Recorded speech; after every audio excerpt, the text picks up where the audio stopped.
So we will have time for questions and answers in this, but at least for the initial part, if folks can mute if they're not talking, and if you switch to speaker mode, you'll probably have a better experience of being able to see us and the slides as we talk. And with that, we'll get underway. My name is Erik Oliver. I'm one of the presenters today and also have the privilege of introducing everyone. So let me start with Samantha Xu from Uber and let her introduce herself briefly. Hi, everyone. My name is Samantha. I'm on Uber's IP team. I'm a senior counsel, and we're very excited to be a part of this pledge and part of this initiative. All right. And then David Andrews at Aon, if you could introduce yourself briefly. Hi, I'm David Andrews. I'm the Chief Data and Analytics Officer with Aon IP Solutions, and I have a strong passion around data, and I was also an in-house counsel for about 10 years in the patent department at Microsoft. And so I bring those two things together here at Aon. Excellent. And as I said, I'm Erik Oliver. I'm the COO of Richardson Oliver Insights and also a partner in Richardson Oliver Law Group. And I've been working on these initiatives with Suzanne and some of the conference organizers for quite some time. And what we wanted to share today is talking about a data-driven approach to patent gender diversity in particular. And let me get my screen share up. And some of the successes and challenges we've had. And I'll start off for a bit, and then Dave and Sam jump in as we go. And hopefully we have a good conversation, and also looking forward to some questions from the audience. There we go. So maybe the first thing to discuss is what problem or problems are we trying to address? Then how can we get data about it? And what can we do to effectuate change? And we want to touch on all of those points today. So the problem we're trying to address is how do we help women participate in the patenting process? We know that they're inventing, and we know that they have great ideas. How do we get them into the process? And when you think about that, there can be multiple sources of the problem. There could be problems inside your company. There could be problems with how your prosecution law firms may be handling cases differently. And there could be problems at the patent offices where maybe there's behaviors by the PTOs that changes the outputs for women. So one thing to think about is there could be different places that there could be problems, and how do we look at all of them? And then also what path to fix, right? Many of us are IP counsels at our companies, and we have some abilities to influence hiring practices, but we have a lot of control over the paper, over what gets filed, what gets into our pipeline, and how we treat things that come into our pipeline. And so those are questions that we always ask as we go through this is, where are we trying to fix first? And what can we do about those things? So in the 2 years or so I've been working on this with Suzanne and some of the USIPA things, one thing that emerged was there was this huge challenge of just getting the data. How do you collaborate across teams to retrieve the data? In some companies, there are issues around personally identifiable information or PII. How do you know if the data is accurate? And how do you leverage existing internal resources and tools? And so maybe with that, Sam or Dave, do you want to talk a little bit about some of these challenges you've come across in working on this? I'll just, let me jump back just to the top a little bit and say we're going to focus on gender data for this because it's kind of the place we've been working the longest.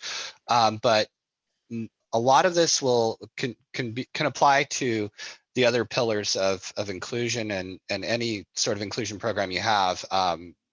But gender is one of the things that we can get data from in a variety of ways. So it's one of the reasons we started there. I think Sam has a lot of great experience working at Uber, working around some of these challenges.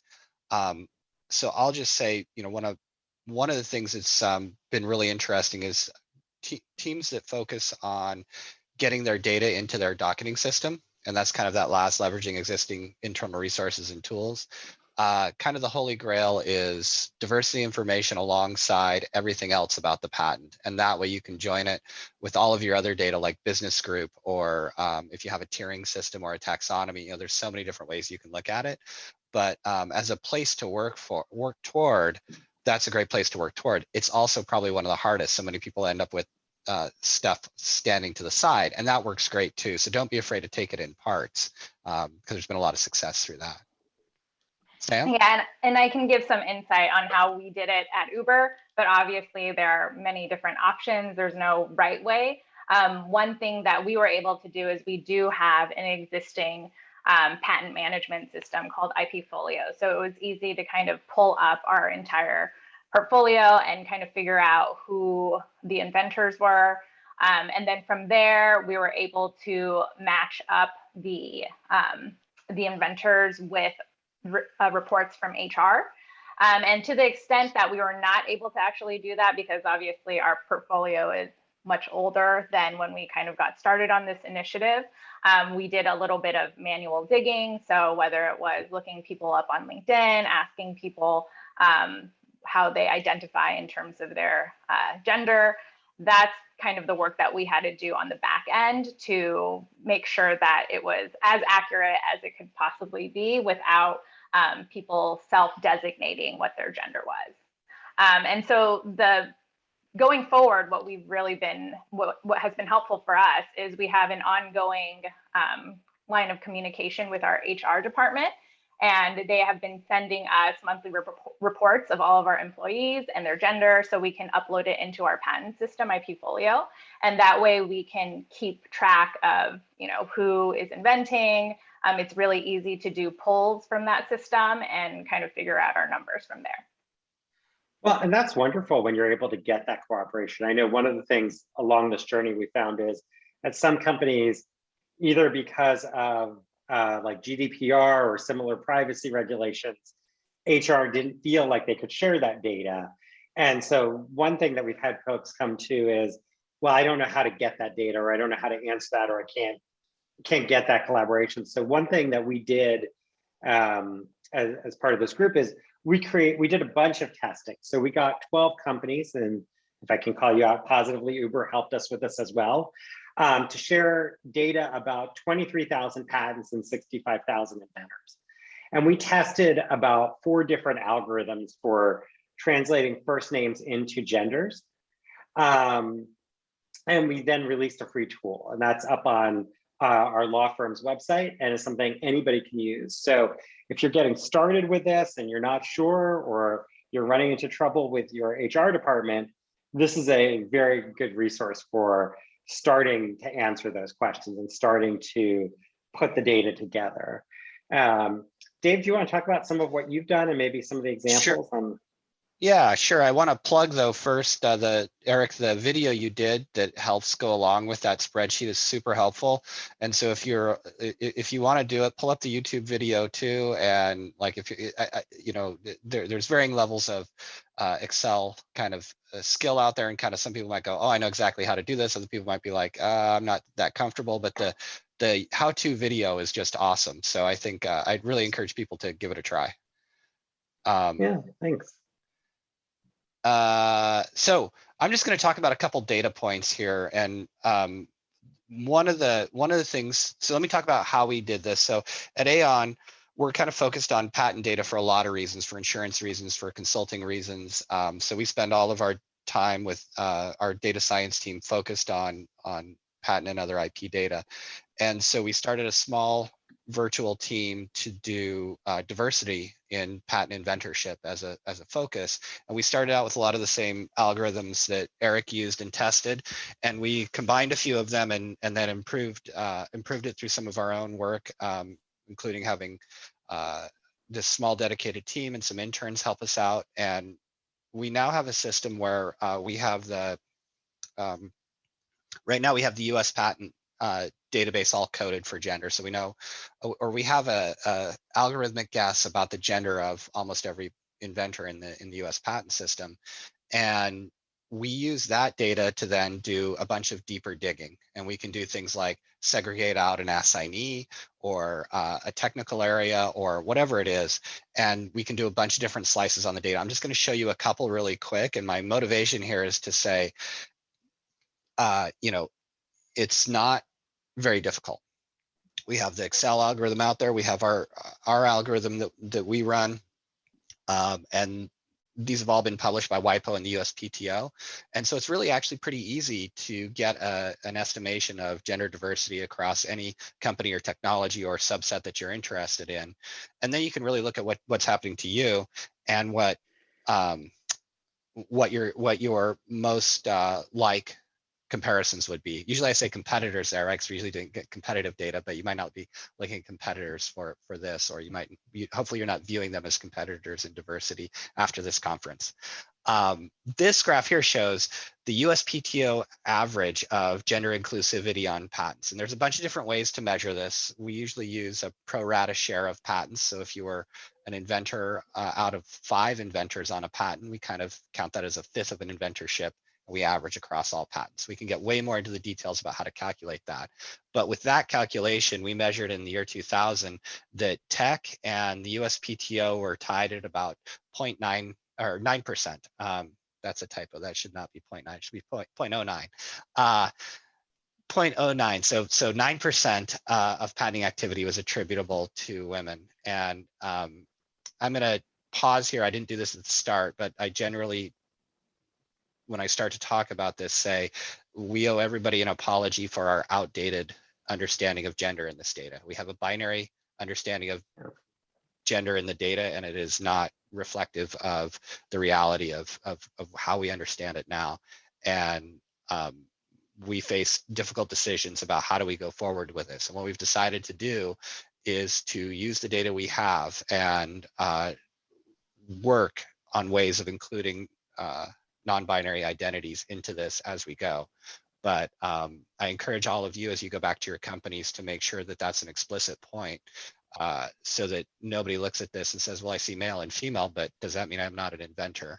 And it can be very disinclusive. So with that, and David, that's a great point. And I think, if there was a way to get the algorithms to do that too, I think we all would have done that. And I think it's important, like sort of not to let the perfect be the enemy of the good on this. Because for example, when we did the testing, we had one company that had a very prolific, I think it was an Israeli inventor that got coded as female. And so they got their first report back and it's like, wait, how do we have not 9%, but 90% female inventors? And we looked at the data and we're like, this person is being misgendered by the algorithm. So, ultimately in the ideal world, like Sam did, you can get the sort of ground source of truth from your HR. These are tools to help you approximate and start thinking about things where maybe you don't have that data, or you can only get that data quarterly and you'd like to do something more frequently or whatnot. Yeah, and oh, go ahead, Sam. Go ahead. There's also some internal resources or tools that we at Uber have. So we have a directory where people can self-pronounce their own pronouns. So that's something that we also would have been able to leverage to the extent that HR was not willing to work with us.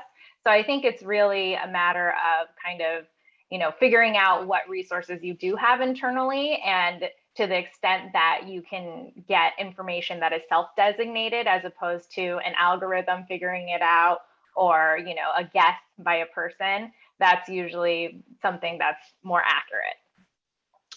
Yeah. Oh, can you go back just 1 second, sorry, Eric, and I'll finish up. I just want to say, the blue line here is the average of a number of large tech companies. And I just kind of took a bunch of large tech companies and graphed out their inclusion of algorithmically determined female inventorship versus the USPTO average. And you can see that tech has not just been behind, but fallen even more behind. And so tech is, like, you can kind of see as a sore spot and a place that needs improvement, and is not being kind of risen with all the boats as you can see. So go ahead and go on to the next one. This is an example of just a bunch of companies. I've removed the company names but to show kind of these are mostly tech companies. And they range all over the place. And what you're not seeing here is how many patents do they have, right? Because if you have 5 patents, these numbers can be very, very different. But all of these have a relatively sizable portfolio. And they're all within a pretty narrow band. You can think of two, like what should be the number here? You can think of 2 numbers. One is 0.51. 51%, because that's the approximate female population across the world. Another number you can think of is about 26%, which is the average participation in STEM fields in the United States. I mean, it's going to be different for every company, but these numbers range, at the low end from 0.4 to the top end at 0.15, which I think I can out that company as Uber, if I remember correctly. Yeah, that's Uber. And they didn't get there by accident. There's some amazing graphs that you can see at the moment where they started kind of working on this and the improvement there. But this is just an example of like what a benchmarking slide might be if you want to motivate your internal audience and say, you see us down here on the bottom right, or hey, we're up here on the top left, we're doing something right, let's keep doing it. But it's a great way to motivate and benchmark. Let's go on. This is a bunch of numbers, and so I won't spend a lot of time on it, but I want to show like this is how one way to divide prosecution down. And one of the things you can see here on the left-hand column is the most female, like it's all female. The right-hand column is all male, and then we have majority male and majority female in the middle. So you kind of read it left to right, from most female inclusive to least female inclusive. And you can see that office actions, in particular, usually there's fewer office actions on all female patents. There's also a lower prosecution cost. There's fewer interviews as you go right. And this is across the whole USPTO. And measuring that within an individual company is really interesting. And you can ask all kinds of causal questions about why. And that gets interesting. Well, and I think for me, that what's interesting here is this shows that they're like, it's not just who shows up and fills out an invention disclosure form. It's our whole process, right? I spent a good chunk of my career in-house, and it's not just who we said yes or no to when we got that invention disclosure form. It's also, are there things happening along the whole pipeline, either that your prosecution firm is doing differently or that the PTO is doing differently, that's having an adverse impact or any impact. And if you don't go measure this, you never will get the answer, right? And so I think that's one of my big takeaways from this is you have to measure some of these things and then decide which of them are you going to focus on initially. The numbers are very interesting, and you can go in so many different ways. And the great thing though is once you focus on something and you have some numbers, you can focus on it, do something, and then measure again and see if it's working. This number here is the change in breadth between the patent as filed and the patent as issued. So we have a patent breadth algorithm using some natural language processing, and it measures how likely a patent is to be found infringing a district court. And so when we apply this to this, what we see is that all female patents are actually more narrowed as prosecution goes on. So they get more narrow as prosecution goes on. But once you have any male participants, it actually kind of comes out in the wash, which I find really interesting. Especially if you can think about a lot of things. Well, is there maybe a first name? What's the first named inventor? Does that matter? And there's all kinds of research that you could spawn out of this. Well, and should we, both when we're evaluating invention disclosures, but maybe also should at the PTO, do we need to have the names visible to the examining court? Like, what does that add for, the name of the inventor, but may have an impact, And that comes to figuring out where's the problem and what interventions might you want to do. And some might require asking other people to change too. So Liz asked a question about how does this data compare to the data that shows that female inventors had a lower allowance rate. I'm going to kind of step out of data for a second and admit I'm going to draw some conclusions here based on kind of patent experience and intuition, because it's really hard to make this causal link, and there's a lot of factors. But I think that female patents are given up on earlier. So they cost less because they're given up on earlier. They're abandoned at a higher rate. And but one of the knock-on effects, I think, is that also explains why, or a portion of why, female-led patents tend to be broader at the end. So the patents that actually make it out of the patent office tend to be broader than the male-led. Now, there's other measurements of quality than besides claim breadth, and they actually do very well on that. But but I think that we tend to give up on female-led patents earlier, and that explains a lot of it. Oh yeah, and here's the abandonment stuff. So, you can see this right here. If you just look at that all female and majority female abandonment rate, this is abandoned before issue. It's 34 and 35% compared to 25% for majority male and 25% for all male. And there's some comments about should inventor names be available in prosecution, and we've had some great discussions with the patent office about that. And one of the things that Professor Chen spoke about yesterday were these rigorous pilots, and I think that's something Professor Chen would support, is saying, can we do blind examination? There's also some, I don't think that would fix everything, because it's not always a one hop, hey, there's a female name on this patent to this outcome, but sometimes it's like, well, this area is much more female dominated in patenting and this one is less. And so there's all kinds of confounding factors, but it would be great to do a rigorous pilot on that. There we go. So maybe that transitions, right? So we've shown you a couple of ways, we've talked, each of the three of us have talked about different ways to get the data. And also we've encountered various concerns, or loosely speaking, resistance to getting it. And I think one observation that if you didn't know prior to this conversation, you should know now is if you don't, for yourself, start getting this data, others can and will. And so if you don't want to look bad, right? If the reason you don't want to look and you don't want to go through this is you're afraid of what's going to happen, other people are going to start seeing this and labeling this. And I think that's one thought. And then Dave and Sam, do you want to talk some more about how you've overcome some of these issues or what you've seen on this? Yeah, so originally when we started off on this project in summer of 2019, I think we got some pushback in terms of getting the information from HR, and eventually our team, Carlos Brazil at the time and Jay Choi, they were able to kind of convince HR that it would be a good idea to do this for the company. And it really helped that I think Uber has been focused on D&I initiatives. So as part of that conversation, I think this figuring out patent gender diversity in our numbers really kind of fit into that narrative. So I would say don't give up if you meet a little bit of resistance at the beginning, because really getting accurate information is really important. But there are obviously also alternatives to the extent that you cannot get it from the source of truth. I'll say I'm going to make 2 points that I stole from John Mulgrew, who's in the audience. One is like when you're facing resistance, one of the things that I think people really need to understand is there's two motivations for this. There's probably lots more, but two of them are equality, right? Like building the society we want to live in. Another one as patent attorneys is we have a duty to treat all invention equal, and we're not.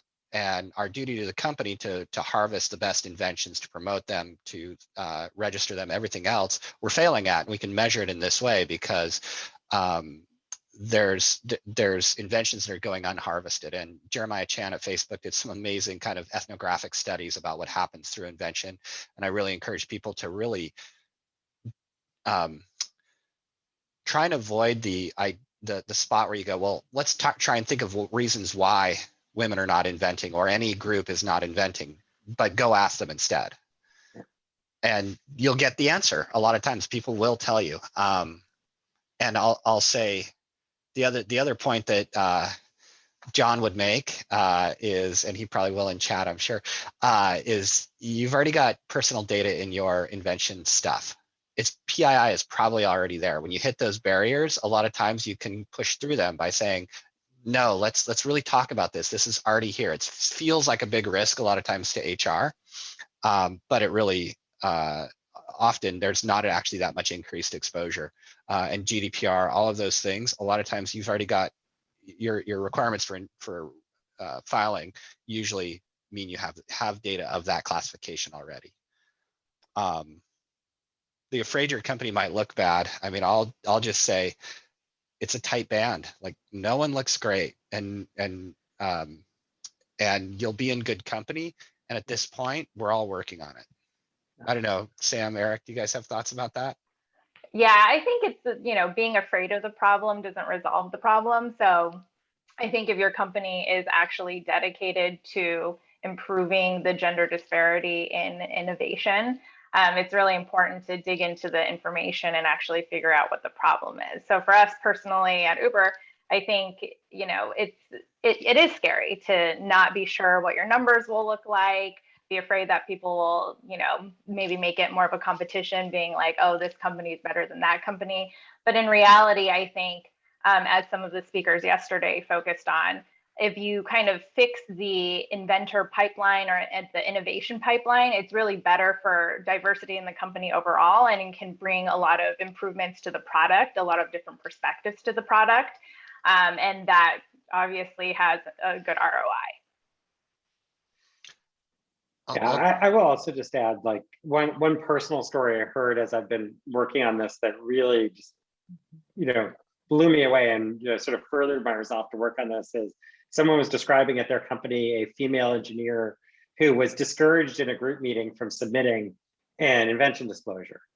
And then a week later, the team tweaked it ever so slightly and all the men on the team submitted it. And like, I was just so furious about that. And like, how do you find out about that if you're not asking questions? How do you change that if you're not focused on it, getting the data?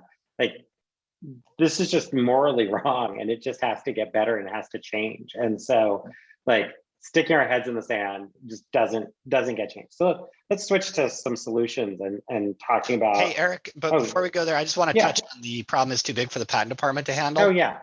Just to say, this, when you pick up your next office action, when you look at a maintenance fee decision, all of those we're finding differences between female-led patents and male-led patents. And the patent department can't fix the entire world's diversity woes. That's certainly true. But we as patent professionals have complete control over things that will probably crop up later today and tomorrow that we could be making different decisions on. And I think Uber, it does some interesting stuff in other companies where diversity information gets surfaced at those times, or processes to say, let's just take a second look at patents that might have an adverse decision that are also diverse patents in whatever way. And you can just make sure that there's not a bias there. So the problem is too big for the patent department to handle when you define it as like all diversity everywhere in the world. But if you talk about problems in maintenance, problems in filing, especially in those later phases, not only can that patent department help, it's only the patent department that can help, and the problem is almost completely contained. Well, and also you may just have a rule that appears neutral, like we only interview cases that have been ranked 1, and inadvertently your cases with more women inventors aren't ranked 1 or whatever. So you're perpetuating a budget restriction that then causes some of those other behaviors. So I think thinking about ostensibly neutral policies we have and how those impact the whole chain are really important. And that starts with getting the data internally. So let's talk about solutions. So Sam, you've done the most in terms of the 3 of us on this panel of really helping a company move forward. Can you talk about some of the things that you all have done? Yeah, so after we pulled the data, we identified our numbers. And as I said, it's been helpful that Uber has this DNI initiative going on. So we have reached out to our DNI team, and thankfully we do have a DNI team. They're also very interested in looking at this information. And part of the insight that we want to get from the data is digging a little deeper into why the data looks the way it does, right? So just knowing that we have less women inventors really isn't enough. It's trying to figure out, is it because there's not enough women in the room when there are product ideas being created? Is it because women don't feel like they can speak up, or just generally non-male inventors, right, don't feel like they can speak up? Is it something that's within the patent team that is going on, where maybe we don't treat non-male inventions the same as male inventions, right? Things like that, I think, are really important for us to look at. And Thankfully, we do have resources at Uber that allow us to dig deeper into this issue. And our plan is really to take the data and work with our tech teams to dig deeper into why the numbers look the way they do. And based on that, I think we'll find a little bit more information and hopefully improve the numbers over time. Well, and I think also, I know when we talk in preparing for this, one of the things is sometimes it's also just the structure of your default plan. Like maybe the way your invention disclosure form is set up, or the process of having to go present to maybe what might be a panel of mostly senior male engineers discourages people from participating or turns them off. So also understanding where those pain points are and surveying your community. And I think Dave, you touched on this, sort of, it's not just raw data, but also going and asking people what's going on is really helpful also. And why aren't you submitting, or what about our process could we improve that would make it easier for you?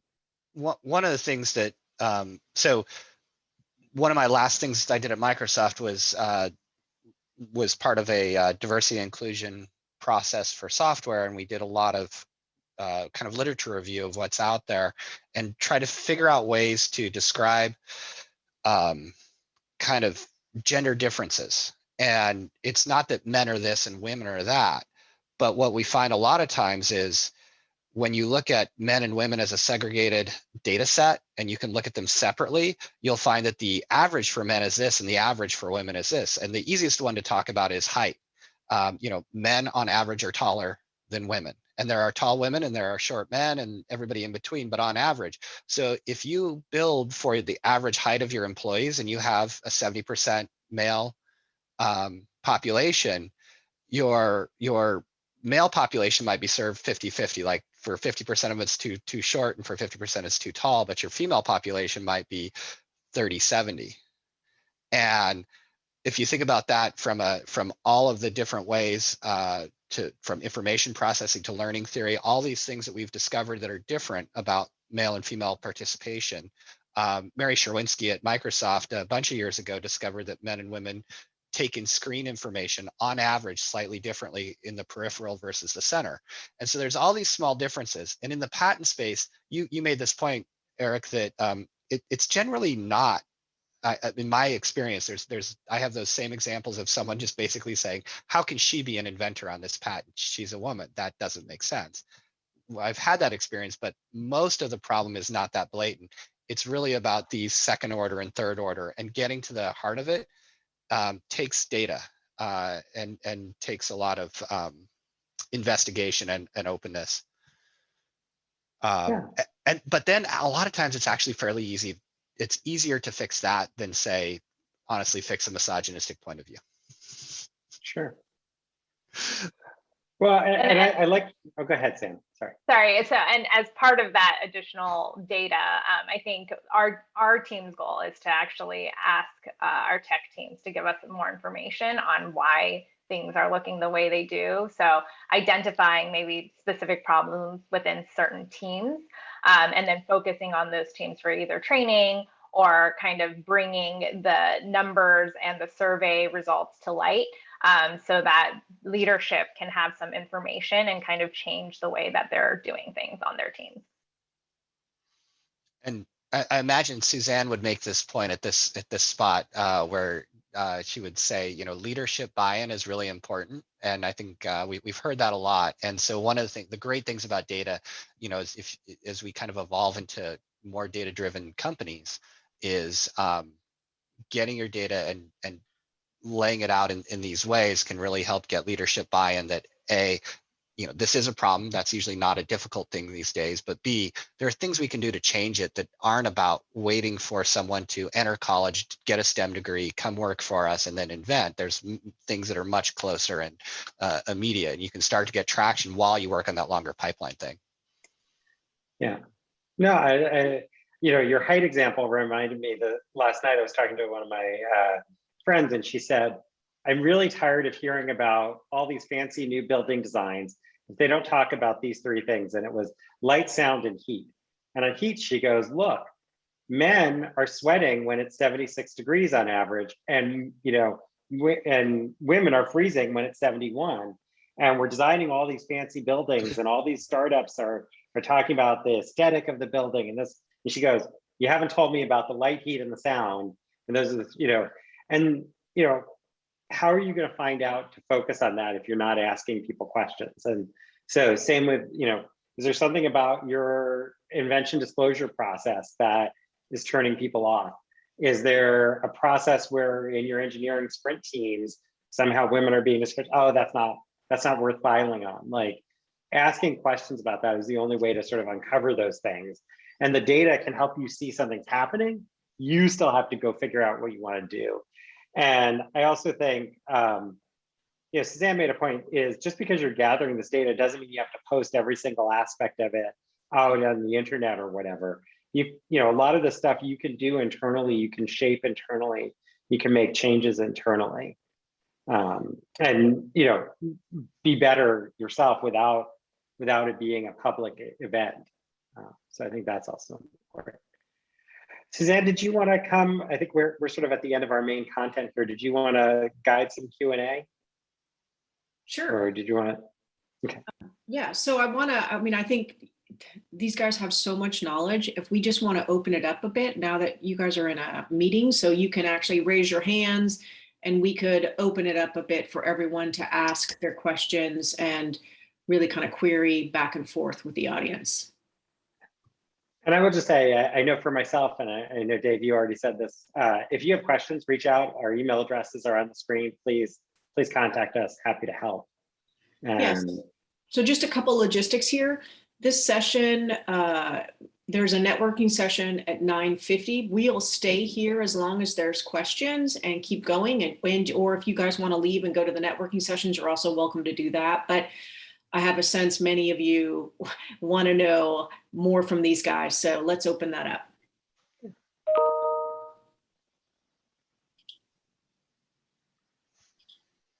Okay, come on, guys. Don't be shy now. You're doing well in the chat, people. Come on. Yeah. Well, so let's talk about a few items that were in the chat. You guys hear? Okay. Yeah, my name is Viren Soni. I'm with Accenture. I guess one of the things you mentioned was that there could be biases in the invention disclosure form. So I'm just trying to think of like all of these things that we could do better. So are there some tangible examples specifically related to the patent process? I mean, with the invention disclosure form, I mean, what could be, I was just trying to think of like, what could be a bias there? Like, so can you maybe give it, there you go. David's got an answer. Okay, David, you go. So one of the things I learned in doing kind of the general inclusivity work at Microsoft was that on average, women take on larger roles of household maintenance responsibility, childcare, et cetera, and that means that off-hours time is reduced for work. And in general, men have more time outside of the traditional working time to work. And if you require your IDF to be on top of the traditional workday, or if it's just in general, if you just ask people, when did you fill out this IDF? And it was on a Saturday afternoon, that's like that height example. Certainly there are men with childcare responsibilities who can't fill it out on a Saturday afternoon, and women who have time on a Saturday afternoon. But on average, women will have a tougher time.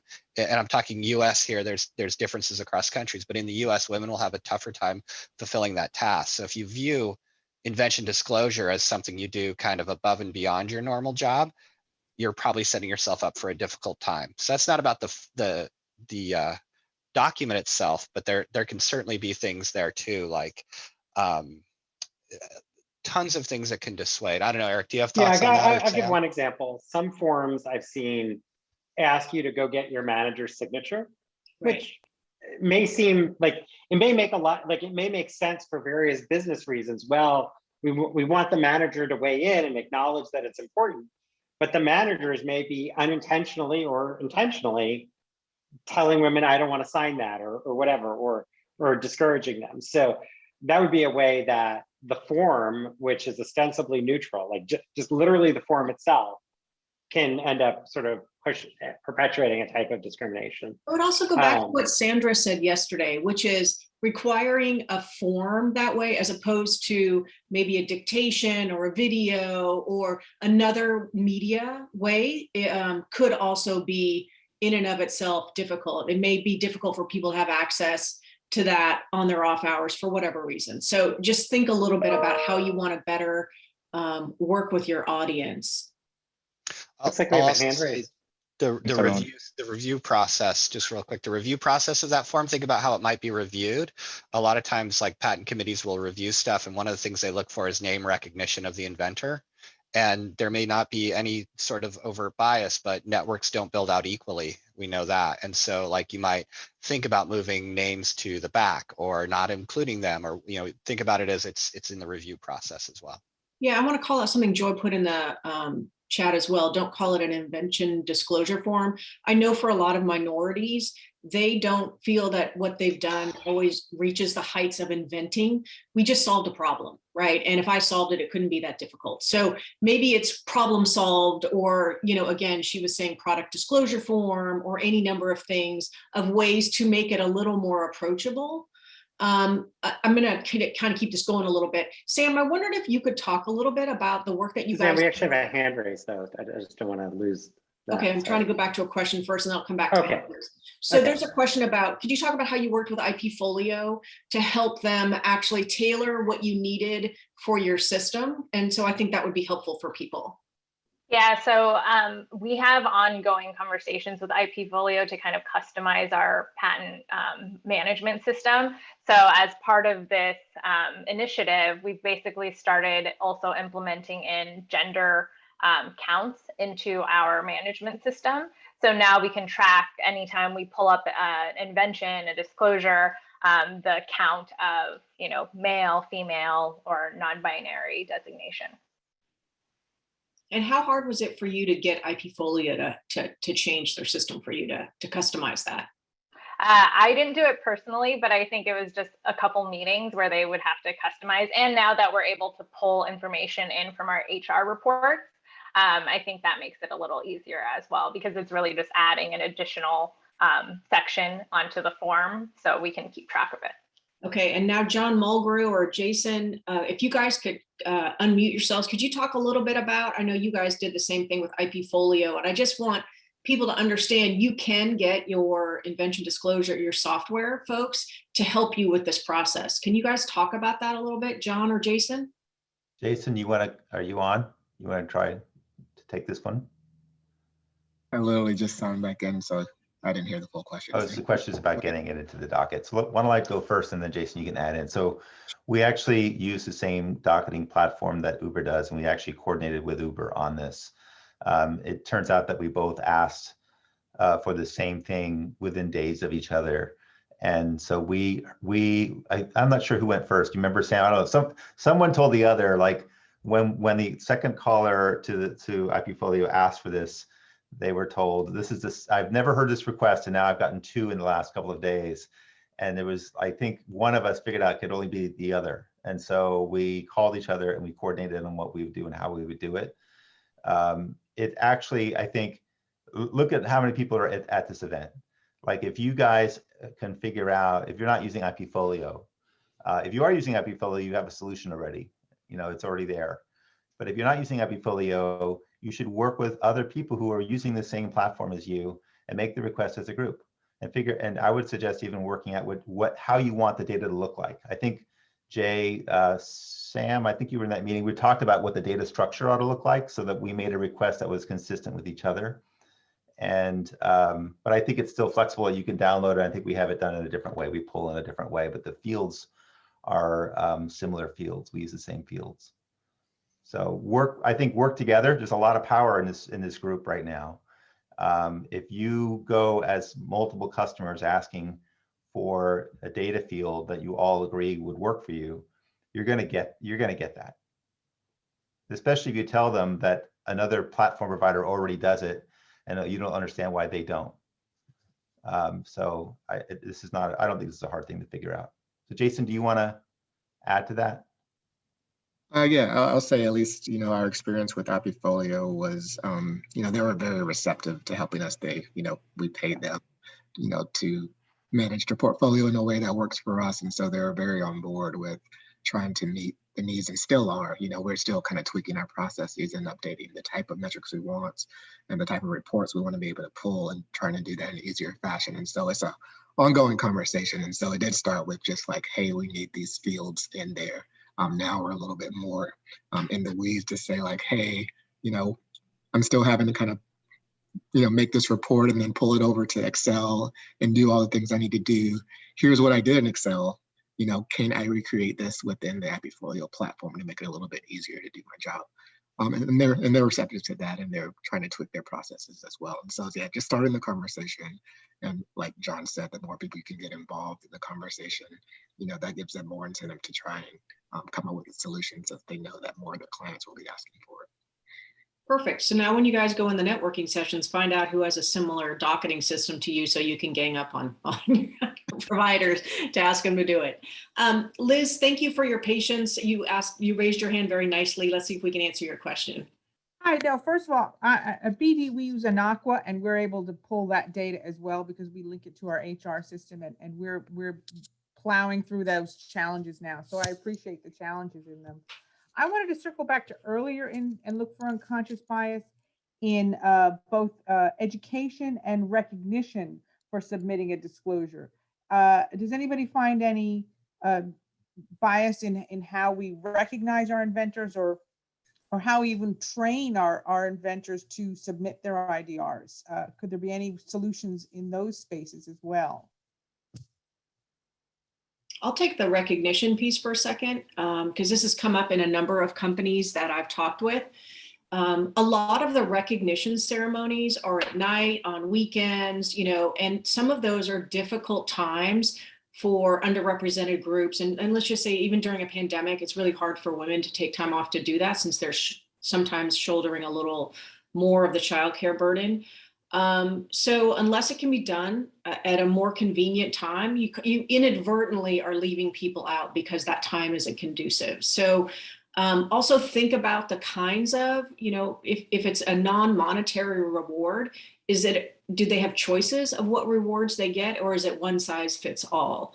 Again, try to think a little bit about how different people, what they might value and what might be important. Yeah, a vest is a less of a motivator for some genders and things like that. That's right. And what about training, though?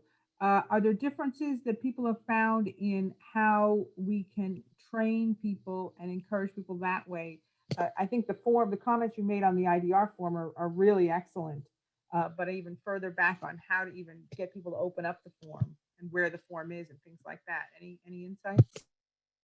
I'll suggest that there's, one of the risks is kind of running to the stereotypes to try and project, especially for me, cis hetero white male, to try and figure out why underrepresented groups don't fill out a form. Like, that's a huge pitfall for me. But some of the things I've heard is that that they don't feel like they're, like Joy's point about calling it product instead of invention is great, right? They don't feel included. And one of the ways around that, at companies of certain sizes, you often have affinity groups. I know there was Blacks at Microsoft, was a great affinity group when I worked there. There's other affinity groups, and working through them to promote the patent so that you're able to do it in their language, highlighting inventors from diverse backgrounds and recruiting them as ambassadors. That can be done ham-fistedly and can backfire on you horribly. So like partnering with the affinity groups to do that correctly, I think is a great way to go. But that for me was one of the first things to do is to reach out to the groups. The other thing is I've had the backlash of not doing that first. And when those affinity groups get together and say, hey, they didn't do this right, it really can destroy your program. And often they have great insights that you don't get until you read it in like a company-wide email or something like that. So strong recommendation to reach out to your affinity groups, internal or external, and get their advice. That's a great insight. Thank you. We have those affinity groups, and matching them up to, innovation has been a challenge. And I think that's a great idea. Thank you. And I think there was a question in chat about how do we get the survey just right? And I think one thing is, let's not make the perfect the enemy of the good, right?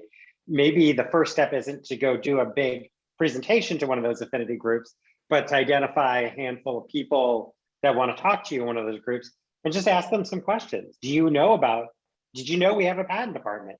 Did you know we had an inventor? Like ask broad, open questions about what they know, what they are interested in, and then share some, and then maybe you make the presentation, or then you make the survey, right? So you don't have to get all the way to the end goal in the first survey or the first interaction.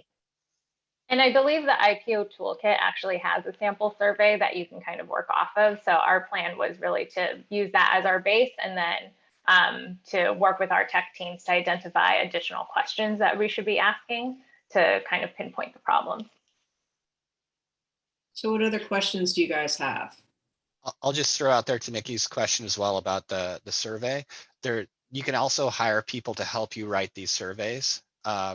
And I think you can go, I think you should go through that evolutionary phase, and going through a company, like if you're going to roll out something to a large company, I think it is worth it to bring in somebody to make sure you're asking questions that will give you insightful answers, because surveys can be much more difficult than they appear at the outset. I think it's a great measuring tool. The other thing I learned from product development is if you go out and interview 3 people, and they all have a common thread, you're probably done with interviews. You probably will not hear anything more as you go along. So start with 3 people and ask questions. And they can be really, the more open-ended and informal they have, tell me about what you think about the invention process. And you just write down themes.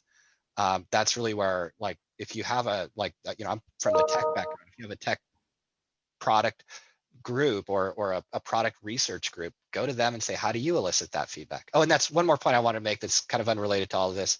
I've seen amazing results from people just going out to their company and looking for volunteers to work on this for skills that you don't have within the patent department, like writing a survey or running some sort of tech thing. A lot of data science people, if you have a data science department, will help you with this problem in their nights and weekends, and be happy to do it and be happy to be included. Well, and I think, there's a question chat at looking at inventor retention rates. I mean, I think what's great about this is this all comes back to that starting point, which is you have to start collecting this data or start using things like the Excel tool or Aon's tool to figure out your gender programmatically, so you can ask those questions, right? Right now, we can't, if you haven't sat and measured this, or you haven't had that conversation with HR, not just are we, retaining female employees, are we retaining female inventor employees at a worse rate? Are we losing them out the pipeline, right? So, I mean, I think that's a great question, and it ties to the underlying theme here. I see another question in chat about utility versus design patents. You absolutely can do it, and that's a choice that the company needs to make. I don't know, Sam, at Uber, do you file many design patents, or is that just not something that you've focused on particularly? We do not file a ton of design patents, so I don't know that it would be a significant number for us, or anything that would give us much more insight into our gender disparity in inventorship. I'll say I think you definitely need it. If you file a reasonable amount of designs, you definitely need to treat those as separate buckets. I was the design patent lead for a while in some areas, and the gender representation was vastly different between design and non-design. And one of the great things there is looking at who are your potential inventors versus your actual inventors. I mean, that's a whole data question in of itself. How do you define potential inventors? And then what's even harder is, what if you want to benchmark against another company where you want to apply the same definition? It's very difficult, but it's worth wrestling with that. And then when you do that, you should separate out I think your utility and design, and maybe even along technical areas. There's lots of ways you can separate that out. So I will say a lot of companies, as you get more into their data analysis, begin to look at new inventors. How long does it take new inventors to file their first patent? How long does it take experienced managers looking at mentorship? What is the rate of patenting from patent-heavy mentors versus non-patent-heavy mentors? Or, what is that? So you begin to really get a little nuanced into how this is rolling out. And I think you should also expect that there is no one-size-fits-all problem. New inventors may have a different set of issues than more experienced inventors. So again, just try to understand that different parts of the organization, in a sense, sophistication sense, will have different issues. Okay. Anybody else got some more questions? We're gonna keep going. Sam, I know you got to jump off, so go ahead and we'll keep going. We have 1 or 2 more hands raised, I think. Yeah. Edward, do you want to ask a question? Yeah, it was to circle back to actually a point there's that Elizabeth had put up, because I found that kind of interesting, which was, the flip side of collecting gender data is that data could then be used in a way that you didn't want it to be used. I know, for example, my daughter, well, first of all, some of the stats that you gave out there, David, I mean, as a dad of a daughter, it just makes steam come out my ears. She's so creative. But I would also say that in those forms, my daughter isn't the type that would fill in a form, but absolutely what Sandra said yesterday about just take a video. I mean, that's the way it's going to go with the youngsters these days, to take a video, explain it to us, and then it's us as lawyers' opportunity to then craft that. But Elizabeth's point, and obviously Equifax said take that as a big indicator, which is, are you allowed to collect that data? And if HR kind of saying, and I know certainly whenever my daughter's filling in a form and it says gender, she's like, that is so outdated, that is ridiculous. We shouldn't have to designate, all of that sort of stuff. I just wonder, yes, where we're sitting, it is moving the needle, but sometimes, we need to consider where that needle's going, and then where does the data take you? So that was it's kind of an open-ended question, but just for thoughts on the data. So I have a pretty strong opinion about this, and it was formed by Professor Londa Scherbinger at Harvard or Stanford. I'm sorry, she would kill me for that. And she's a professor of the history of science, and she studied how recording gender information along with other information impacts the outcomes. And one thing, like the greatest example that she had was they studied heart attacks, and they didn't know that there was a very gender biased sample in their heart attack study. And so the way that we are, and this is decades and decades ago, if you think about a heart attack, you think about the clutched chest and the pain in the left arm. That's a very male physiological way of suffering a heart attack. It's an immediate blockage, where a female physiology way of suffering a heart attack is generally a general narrowing that includes dizziness and fatigue.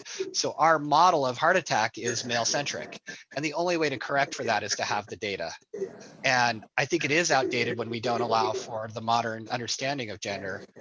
But there are so many different ways that the gender influences outcomes, that asking for it overtly and treating that data sensitively is probably the most efficient and quickest way out. And you have to gain trust to do that. So I think you're right about a lot of things, but I think it's super important. I know, Eric, do you have thoughts? Maybe mute somebody, there's some echo now. Yeah. So I'm going to say we have time for one more question if anybody wants to throw the last one in, and then we're going to cut it and let you guys go to the networking session.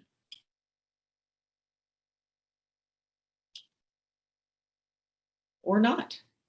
So just one last thought, just on that last point, is lots of things we don't think of as gendered can end up being gendered if you don't, just re-emphasizing what Dave said is, snow plowing in Sweden turned out to have a very gendered impact on people showing up in the hospital for falling, because women were walking and men had the cars, and the order that you plowed the streets in impacted differently. So if we don't collect any data and we don't ask these questions, we're just kind of, it's like sweeping it under the covers. We're never going to know. And so, I think we have to make our best effort to start asking the questions more, collecting the data more, and being more open to things that are ostensibly neutral can have very, very different impacts. And I'll throw out one more thing just from my personal experience. There was, I guess they published it, so it's not secret, but Amazon had a study where they had a artificial intelligence machine learning way to hire people, and it learned from their previous hirings. And it was so smart about figuring out how to infer gender so it could discriminate against women that it was very successful. And gender was not in the data set. And as a data science professional, one of the reasons why I got involved in gender equality in this is because I apply a lot of machine learning, and I know that the data set is biased. We can measure that, and so unless I have the data to like put my thumb on the other side of the scale and manually correct for it, there is no way I can produce an unbiased algorithm. It just is not possible for me. So we have to manually correct. So